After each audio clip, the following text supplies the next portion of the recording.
भैया कि मेरे पिताजी का हर साल प्रोग्राम होता था जन्माष्टमी के दिन। तो पिताजी ने कहा कि एक गाना तुम भी सीख लो और तुम भी गाना।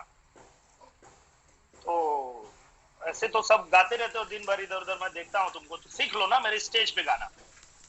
तो मैंने एक गाना सीखा और गाना लिखा प्यारेलाल कवि जी ने। वो आए थे कलकत्ता, तो मैंने बोला कि भैया इस बार जन्माष्टमी में मुझे भी गाना है, एक गाना मुझे लिख दीजिए। तो उन्होंने गाना लिख के मुझे दिया, मैंने याद कर लिया और पूरी रात जन्माष्टमी में यादव सभा है वहाँ कलकत्ता में, तो वहां पे ये कार्यक्रम चल रहा था। तो पिताजी पहले गाए पूरा, और जब एंड में मुझे बोले कि अब ये बच्चा भी गाएगा, तो मैं खड़ा होके और गाना शुरू किया और मैंने वो गाना गाया और मुझे 42 रुपए इनाम मिले। जो वहां पे सुनने वाले थे उन लोगों ने मुझे 42 रुपए 42 रुपीज मिले मुझे। और मैंने उससे पहली बार वो भुक भुक करने वाली घड़ी खरीदा था। जो घड़ी आती है ना ऐसा, भुक लाइट मतलब, हाँ इलेक्ट्रॉनिक। हाँ हाँ हाँ। और उसमें ना लाइट जलती थी, तो मैं रात में चद्दर के अंदर उसमें एक बटन ऐसा दबाता था तो लाइट से दबा दिखता दबा था के। कितना हाँ बज हाँ रहा दबा। है। तो वो ये मेरी पहली कमाई थी और उस पहली कमाई से मैंने अपने लिए घड़ी खरीदा था। पिताजी ने बोला था ये तुमने कमाया, तुम इससे जो चाहिए खरीद ले। ओके। आपके बड़े भाई विजयलाल यादव उस समय के फेमस गायक थे, जी, उनसे कितनी प्रेरणा मिली और घर वालों का कितना सपोर्ट मिला आपको? मुझे बहुत सपोर्ट मिला। मैं बहुत भाग्यशाली हूँ कि मेरा जन्म ऐसे परिवार में हुआ जहाँ पे पिताजी के साथ साथ मेरे बड़े भैया विजयलाल यादव जी, प्यारेलाल कवि जी, सब लोग संगीत से ही जुड़े हुए थे।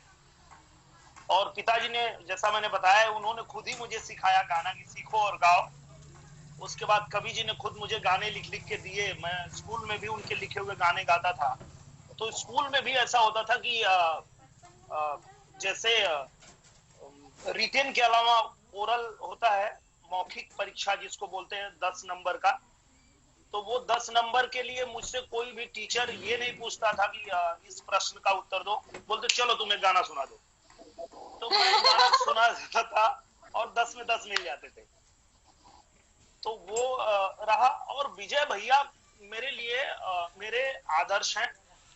और बचपन में ही मैंने, जब मैं गांव जाता था और उनके प्रोग्राम को देखने जाता था और मैं लोगों की भीड़ देखता था, लोग उनके पीछे भागते थे और उनसे उस समय तो मोबाइल नहीं था तो कोई फोटो तो नहीं खींचता था, पर लोग जाते थे, उनको प्रणाम करते थे, उनसे मिलते थे और बोलते थे कि आपका फोटो हमने खिंचवा के रखा हुआ है और मैं अगरबत्ती से पूजा करता हूँ। ये सब मैं देखता था।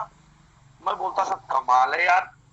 तो मुझे धीरे धीरे लगने लगा कि मुझे मेरे भैया की तरह बनना है, मुझे विजय लाल यादव की तरह बनना है। और कहीं ना कहीं जो ये लाल यादव का चलन है ना, वो वहीं से है। मेरा नाम तो दिनेश था, दिनेश यादव। दिनेश में लाल नहीं होता है, पर विजय लाल यादव से ही मैं वो लाल लेके आया। दिनेश लाल यादव, प्रवेश लाल यादव, वो लाल वहीं से आया है। और आज भी शायद ये बात एक्सेप्ट करेंगे या नहीं करेंगे आप, मुझे भी लेकिन लगता है अगर खेसारी जी भी लाल यादव हैं तो विजय लाल यादव के वहीं से लाल आया हुआ है। ये लाल का चलन पहले अच्छा। कहीं नहीं था, तो लाल अब वहीं मैं से है। सोचते सब लाल लाल क्यों लगा रहे पीछे लाल लाल क्यों पीछे। है, हम लोग विजय लाल के फॉलोअर है और विजय लाल मेरे से ही ये लाल आया है। पापा के नाम के पीछे भी लाल है, शांति लाल। ओके, जी जी जी। ओके। निरहुआ सटल रहे गाने से आपको काफी लोकप्रियता मिली थी, तब आपने कभी सोचा था कभी पर्दे पर दिखेंगे और भोजपुरी के सबसे बड़े स्टार बनेंगे? नहीं, तब तो ऐसा नहीं सोचा था। तब तो बस इतना ही था कि चलो बहुत स्ट्रगल चल रहा था और मैं कोशिश कर रहा था कि मेरा भी प्रोग्राम हो, मुझे भी बहुत सारा प्रोग्राम मिले, तो जैसे भैया का मेरे नाम है वैसे मेरा भी नाम हो जाए। ये मैं ट्राई कर रहा था बहुत दिन से। पर पहली बार जब ऐसा हुआ कि वो एल्बम आया और वो एल्बम बहुत लोग सुनने लगे, पहली बार मुझे वीडियो में काम करने का मौका मिला। उसके पहले जो भी गायक होते थे वो गाते थे और उनके एल्बम में एक्ट कोई और करता था, कोई मॉडल आता था, वो उनके गाने पे एक्टिंग करता, चाहे भरत शर्मा जी थे, गुड्डू रंगीला जी थे, जो लोग भी थे, मैंने सारे गाने में खुद ही एक्टिंग किया। वो मेरा जो बचपन से भरा हुआ था फिल्मों को देख देख के कि मुझे एक्टिंग करना है, तो वो निरहुआ सटल रहे में मैंने हर गाने में खुद ही किया और लोगों को पसंद भी आया, सब लोगों ने बहुत उसको सराहा और कहीं ना कहीं उस एल्बम की वजह से ही मुझे निरहुआ नाम भी मिला और फिल्मों में काम भी मिला। ओके। मुंबई के शुरुआती दौर की कुछ ऐसी यादें जो आप कभी भूलना नहीं चाहते? मुंबई की तो देखिए सारी यादें, एक एक पल की, एक एक दिन की। मुंबई तो कहा ही जाता है सपनों का शहर है और जब इस सपनों के शहर में मैं पहुंचा तो डे वन से लेके आज तक मैं सपने में ही जी रहा हूं।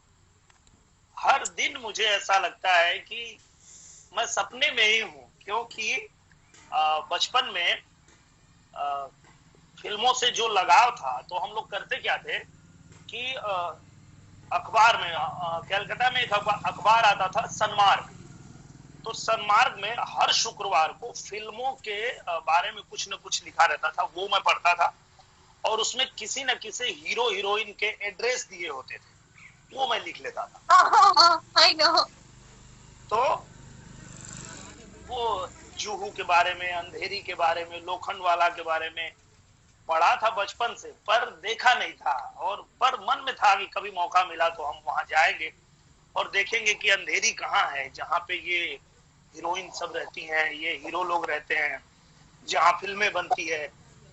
तो अब जब मैं मुंबई आया, जब से आया हूँ तब से मैं जब जहां जहां जाता हूँ, जिस स्टूडियो में जाता हूँ, चाहे फिल्म सिटी में या जुहू में या अंधेरी में या लोखंडवाला में, जहां भी जाता हूँ तो मुझे वो बचपन से सारी चीजें याद आती है। हाँ, इसके बारे में मैंने पढ़ा था, यहाँ पे ये, यहाँ पे ऐसा है। तो मैं फर्स्ट डे से लेके अभी तक मैं सपने में ही जी रहा हूँ, मैं हर दिन मेरे लिए यादगार है।